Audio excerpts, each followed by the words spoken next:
Price Lord. கர்த்தர் நல்லவர், அவர் கிருபை என்றும் உள்ளது.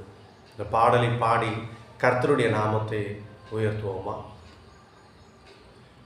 என் கண்மலையானவர் உயர்த்தப்படுவீராக, என் ரட்சிப்பின் தேவன் உயர்த்தப்படுவீராக.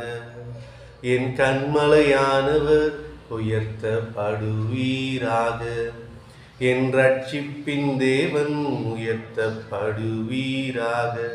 நீர் என் கண்மலை, என் கோட்டை, என் ரட்சகர், என் தேவன், நான் நம்பும் துருகம், என் கேடகம், உயர்ந்த அடைக்கலம், இரட்சண்ய கொம்பு.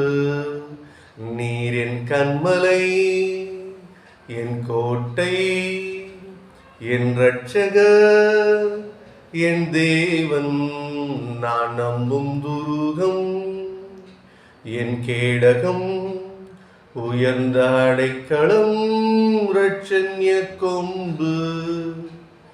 என் பலனாகிய கர்த்தாவே, நான் உம்மில் அன்பு கூறுவேன். என் பலனாகிய கர்த்தாவே, நான் உம்மில் அன்பு கூறுவேன். என் கண்மலையானவர் துதிக்கப்படுவீராக, என் ரட்சிப்பின் தேவன் உயர்த்தப்படுவீராக.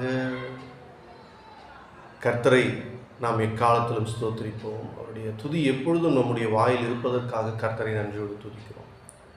ஜெப வேளையை கர்த்தர் ஆசீர்வதித்து, இந்த ஆராதனையை கர்த்தர் ஏறெடுத்து, அதை கர்த்தர் அவருடைய நாமம் மாத்திரம் மகிமைப்பட இந்த நாளிலே கர்த்தரை துதிப்போமா? கர்த்தருக்கு பிரியமான வாழ்க்கையை வாழ்வோமா? அவருடைய உள்ளத்தின் இயக்கங்களை அறிந்து அவருடைய பிள்ளைகளாய் உலகை மறந்து அவருக்குள்ளாக வாழ்வோம், துதிப்போம், ஆராதிப்போம். ஆமேன். God bless you. Have a good day.